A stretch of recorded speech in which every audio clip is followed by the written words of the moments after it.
Setelah saya memperhatikan pernyataan dari Gus Tuba kemarin, ada postingan-postingan terbaru dari akun official Yakuza Managers, yang dimana dia katanya nanti akan membuktikan seperti apa gerakan dari ormas yang dia bikin. Salah satunya mereka katanya kan di dalam visi misinya tuh ingin memberikan perlindungan kepada marginal, kepada orang-orang tertindas, preman-preman yang mau hijrah dan lain sebagainya. Ya memang strategi dakwah orang itu ya berbeda-beda. Namun kan kita dilarang untuk menyerupai suatu kaum, bikin ormas-ormas dan lain sebagainya. Dan bahkan katanya ya, acara peresmian ormas ini, ormas Yakuza ini didatangi oleh ormas lain. Salah satunya Pemuda Pancasila.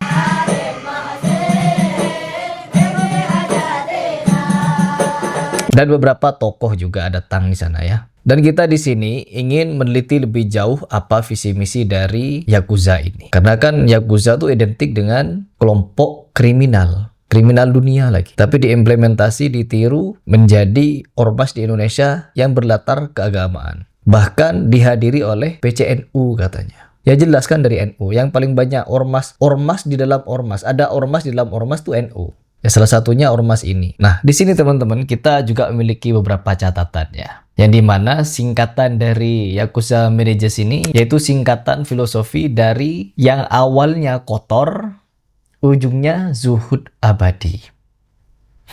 Jadi ya orang Indonesia memang pintar-pintar bikin singkatan ya. Jadi sangat pintar bikin singkatan-singkatan yang menarik perhatian. Termasuk ini. Nah, kita berbicara masalah kronologinya teman-teman. Yaitu pencetus utama didirikan oleh Tuba Topo Broto ya, dan Gus Tuba. Beliau merupakan cucu ulama karismatik Nahdlatul Ulama Kiai Haji Hamim Jasuli. Akar ideologi terinspirasi penuh dari metode dakwah kultural. Oh iya sudah. Waktu deklarasi resmi dideklarasikan pada hari Sabtu 9 Mei 2026. Lokasi acara berlangsung di Ballroom Hotel Bukit Daun, Semen, Kediri, Jawa Timur. Kehadiran tokoh dihadiri oleh Wali Kota Kediri, Vinanda Prameswati, AKBP Edi Heriwanto, jajaran kepolisian serta tokoh agama setempat. Hal ini menegaskan ormas ini bermitra dengan hukum negara. Kita lihat visi misinya ya. Berdasarkan pidato deklarasi dan keterangan pengurus, coba kita sekarang bahas visi misinya. Visi, penjaga yang lemah,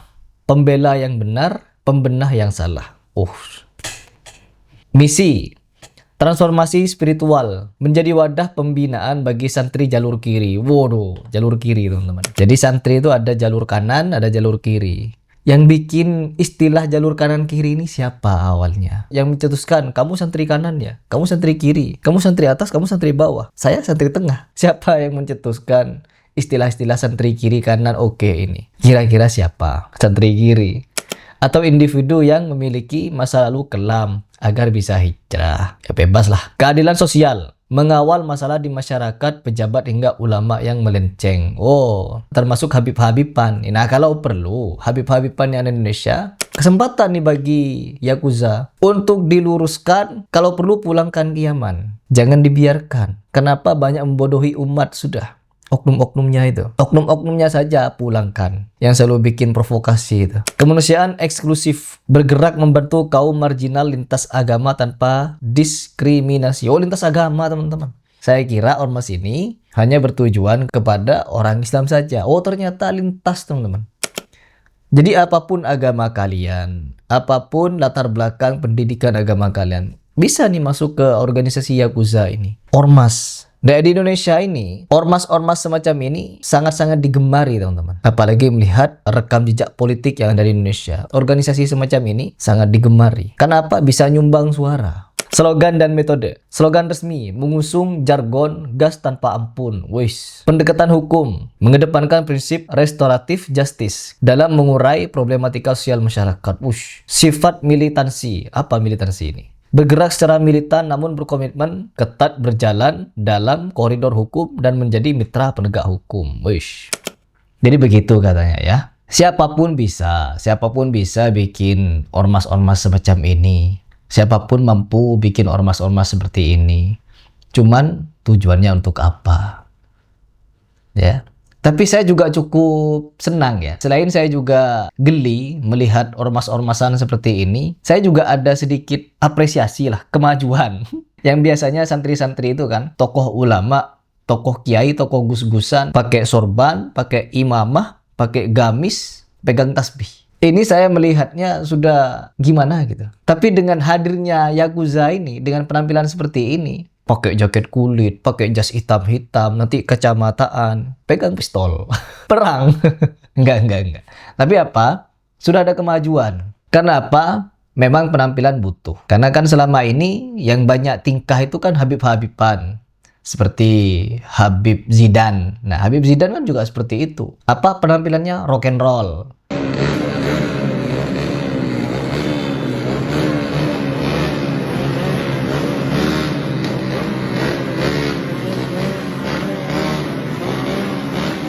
Kalau Bar Smith seperti mafia-mafiaan. Saya punya nenek dari bapak.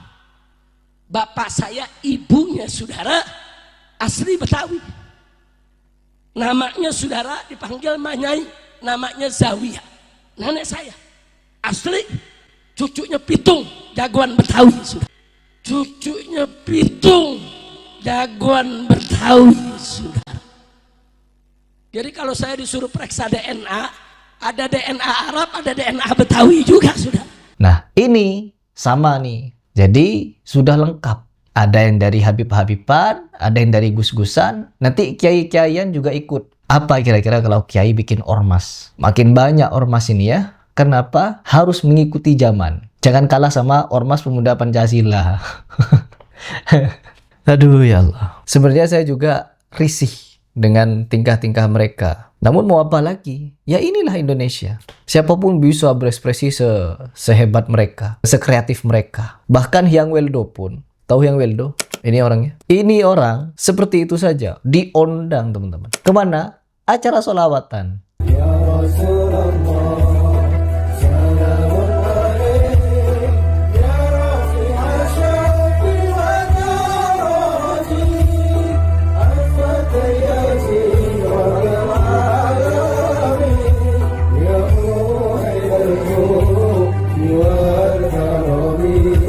Jadi ada lagu sholawat, musikan, dia muter-muter joget-joget. Ini Indonesia. Apa? Apa yang nggak ada di Indonesia? Yang berpenampilan preman ada. Yang berpenampilan mafia ada. Yang berpenampilan rock and roll ada. Bahkan pakai imamah, pakai sorban, pakai gamis, pegang gitar, metal. Teguhkan hati, karena ini adalah hubungan. Ada teman-teman, lengkap. Indonesia tuh lengkap. Jadi kalian mau nyari hiburan apa di Indonesia? Banyak, ada. Pokoknya ada, serba ada Indonesia itu. Makanya para Habib ini sangat senang di Indonesia. Karena apa yang ada di Indonesia gak ada di Tarim. Jadi ketika mereka disindir-sindir untuk pulang sana ke Tarim, pulang sana ke Tarim, gak mau mereka, gak bakal mau. Karena apa? Indonesia ini komplit, paket komplit ini. Segala macam makanan ada. Lontong sayur, siomay, batagor. Apa yang nggak ada? Makanan tradisional yang enak-enak. Banyak, kaya Indonesia ini. Apa lagi? Hiburannya. Hiburannya lengkap.